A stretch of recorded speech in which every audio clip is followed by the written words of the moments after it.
السلام عليكم ورحمة الله. اليوم غنهضروا على واحد القضية اللي هزت مدينة وجدة وخلتنا كاملين نطرحوا ألف سؤال وسؤال في الجريمة اللي تقشعر عليها الأبدان. راجل كيقتل المرأة ديالو الحامل، ولكن ماشي هادشي اللي صادم. الصادم هو السيناريو اللي وجدوا هاد المجرم قبل ما ينفذ الفعل ديالو. ففيديو إخواني اعترافات واتهامات خطيرة. واش هادشي إخواني حقيقة ولا مسرحية دموية لتبرير جريمة نكراء؟ فاليوم غنحاولوا نربطوا الخيوط ونشوفوا الجانب المظلم اللي مخبي وراه هذه القضيه. راه الامور صادمه، راه لا حول ولا قوه الا بالله. فنبداو بالواقعه. الزوج اللي باين عليه في الفيديو كان تحت تاثير مواد مخدره، على حسب الناس اللي معروفين بانه كان كيتعاطى المخدرات اللي هي الكوكايين، وكان في واحد الحاله غير طبيعيه. فالصور اخواني ديال الفيديو قبل ما يرتكب الجريمه فيه الزوجه كتعترف بالخيانه ديالها مع خمسه ديال الاشخاص. فتخيلوا معايا المشهد، الزوجه كتبان مرعوبه، عينيها كيقلبوا في الغرفه، صوتها كيرجف. فكاين اللي كيقول باللي هاد الاعترافات كانت تحت تهديد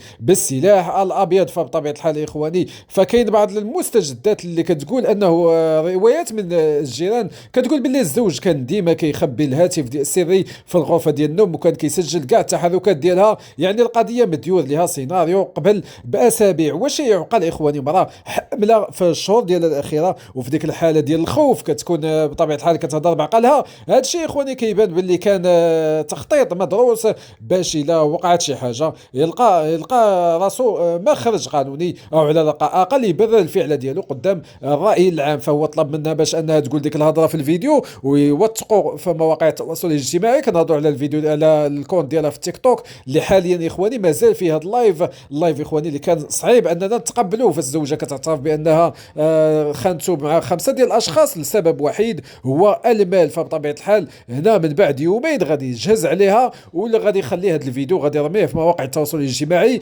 كذريعه لهذا القاتل. فتا شي حاجه ما كتبرر القاتل بطبيعه الحال. الزوجه في الفيديو جابت سميات ديال الاخت الزوج وقالت باللي كانت معاونها. هنا بدات اخواني البلبله كامله. الاخت خرجت في فيديو كتبكي وكتحلف انها بريئه وان هذا الشيء غير افتراء وتشويه سمعه. فبطبيعه الحال يا اخواني اخواتي كاين كلام كيتروج في حي الزوج باللي الاخت كانت هي اللي باغا تفرقهم، لانها كانت كتشوف الزوجه منافسه على المحبه ديال الاخ، وان الزوجه الراحله كانت كتحاول انها تبلغ الزوج على تصرفات الاخت ديالو المريبه. واش الاخت كانت فهي الضحيه في ديك اللحظه وبغات انها تخلص منها؟ فهاد الاحتمال كيزيد القصه غموضا. فهاد الشيء كيبين لنا اننا امام دار العناكب اخواني. فعلاقات عائليه سامه وشكوك مريضه كانت كتدور في بيت هاد العائله. اكبر علامه ديال استفهاميه علاش سرب الفيديو؟ واش المجرم هو اللي سربه باش انه يغطي على الجريمه ديالو؟